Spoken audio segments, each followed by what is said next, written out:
നമ്മുടെ നാട്ടിലത്തെ പാടിക്കുന്നിലെ ഏബിൾ വില്ലേജിലാണ് ഇപ്പോൾ ഉള്ളത്. എന്താ പറയാ, പണ്ടൊക്കെ നമ്മൾ ഈ പാടിക്കുന്ന് എന്ന് പറഞ്ഞു കഴിഞ്ഞാൽ മനുഷ്യവാസം ഇല്ലാത്തൊരു സ്ഥലമായിരുന്നു. കുറെ നാളുകൾക്ക് ശേഷം ഈ പാടിക്കുന്ന് ആകെ മാറി. നമ്മുടെ നാട്ടിൽ തന്നെ ഒരു വലിയൊരു ടൂറിസ്റ്റ് കേന്ദ്രമായിട്ട് മാറിയിട്ടുള്ളത്. നമ്മളെ കേരളത്തിലെ ആൾക്കാർ പുറമെ കർണാടകത്തിലും തമിഴ്നാട്ടിൽ നിന്ന് വരെയുള്ള ആൾക്കാർ ഇവിടെ വരുന്നു. ഇവിടെയുള്ള പ്രകൃതി മനോഹരമായ ഈ ഭംഗിയും കാര്യങ്ങളൊക്കെ ആസ്വദിച്ച് പോകുന്നു. മാത്രമല്ല ഒരുപാട് പക്ഷികളും ഈ പറഞ്ഞ ഒട്ടകം, കുതിര പോലുള്ള മൃഗങ്ങളടക്കമുള്ള ഈ ഒരു ഏബിൾ വില്ലേജ് നമ്മുടെ നാടിൻ്റെ ഒരു സ്വന്തം വലിയൊരു എന്താ പറയുക ഒരു സ്ഥാപനം തന്നെയാണ്.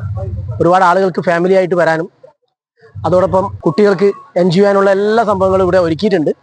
ഇനിയും കൂടുതൽ മെച്ചപ്പെടുത്തുമെന്നാണ് ഇതിൻ്റെ സംഘാടകർ, അതായത് ഇതിൻ്റെ ഒഫീഷ്യൽ ഭാഗത്ത് നിന്ന് അറിഞ്ഞത്. ഒരുപാട് പുതിയ പുതിയ റൈഡ്സും കാര്യങ്ങളൊക്കെ ഇവിടെ വരാൻ പോകുന്നു എന്ന് അറിഞ്ഞതിൽ വളരെ സന്തോഷം. നമ്മളെ നാട് മാറട്ടെ. ഒരുപാട് സന്തോഷത്തോടെ നമ്മുടെ കുടുംബവും കുട്ടികളും ഒക്കെ നമ്മുടെ പ്രകൃതിയോട് ചേർന്ന് ഒരുപാട് നേരം ചെലവഴിക്കാൻ ഇത്തരത്തിലുള്ള സ്ഥാപനങ്ങൾ നമുക്ക് വലിയൊരു മാതൃകയായി മാറുകയാണ്.